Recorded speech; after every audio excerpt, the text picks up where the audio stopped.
langga! Kumusta kayong lahat? At ako'y nagbabalik na naman sa aking update sa aking munting tahanan dun sa probinsya. This is Yun Family Vlogs lang guys. Samahan nyo akong itor ko kayo ulit sa aking bahay sa probinsya. Ito na siya mga langga, tapos na na-skin coat yung loob niya langga. At nalipat na tayo sa labas. Ayun yung sa labas namin, kailangan niyang kunin yung malaking bato dyan. Kasi lagyan na namin yan ng graba na yung graba sa dagat. Bibili sa asawa ng graba sa dagat, nagkakalaga ng 14,000 piso. Isang truck na yan. So, dito na tayo sa langga sa pag-skin coat sa labas. Natapos na kasi ang pag-skin coat sa loob, kaya nasa labas na siya. Ayun. So, binawasan ko na yung tao kasi yung taong nagtatrabaho dyan is lima sila. So, wala na akong ipang sweldo sa kanila, kaya isa na lang yung naiwan. Yung taong nag-skin coat na lang. Siya na lang yung naiwan dyan. Tinulungan na lang siya ng kapatid ko, yung panganay namin, tumulong dyan sa pag-skin coat para naman mas lalong madali. Kasi nga, alam niyo naman, mahirap na, malaki na kaming gastos dyan sa bahay na yan. So, ito na siya sa loob, mga langga, ayun. Tapos na siyang maskin coat langga yung sa loob niya. Pasensya na kayo langga ha, hindi pa tapos maglinis. Ayun, yan yung sa kwarto namin. Nilagyan yan yung aircon namin na old is pinadala namin sa probinsya. Kaya yung mga tao doon, alam din na, sabi nila, ba't daw kami nang i-aircon doon? Sa probinsya, malamig naman. Hindi naman yan ginagamit, parang design lang eh. Ano naman kasi, paano itako namin yan? Nung lumipat na kami sa probinsya, syempre dali namin yung aircon, di ba? So, ito na siya sa likod ng aming bahay. Hindi pa dito nagsistart yung skin coat. Nasa front pa siya. So, ngayon, nasa likod kami ng bahay. At thank you so much sa mga nagkasubaybay at nagsubaybay sa aking vlog. Ingat-ingat kayo palagi. May isi-share ako sa inyo mga langga. Alam nyo ba, dati, walang-wala talaga kahit pera kasi nga maano namatay. Yung papa ko namatay is ako ay 6 years old. So, yung mama ko na ang pumubuhay sa amin. Pero sa awa ng Diyos, alam niyo ba, nakapagtapos kami ng 4. Isa lang yung special child namin, hindi makapagsalita or makapagsalita man lang, pero amang karamang. Alam niyo ba yung kinakain namin dati is nayog at saka kamote at saka corn lang. Lulutuin namin yung niyog na yan, tapos yung kakain namin ng ulam. Wala kasi kami sobrang hirap talaga namin siya.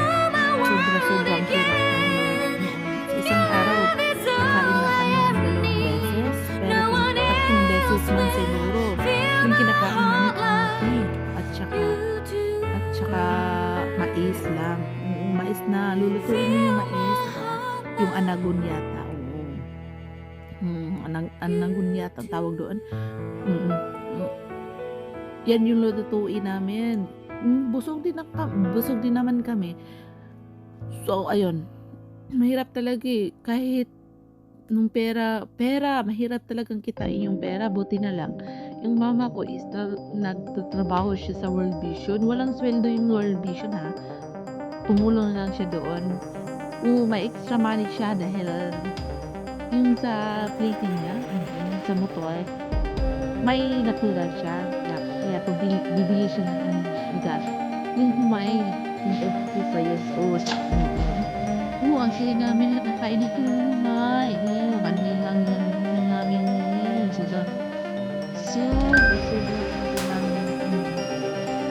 napakahirap. Sa awa ng Diyos naman is ginawa din. So, nag-jackpot ng Koreano.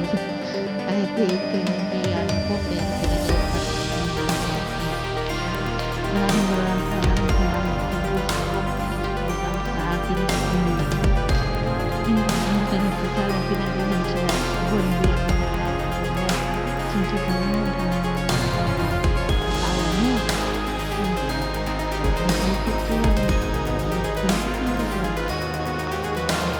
Ito na girl. Hirap tayong dati.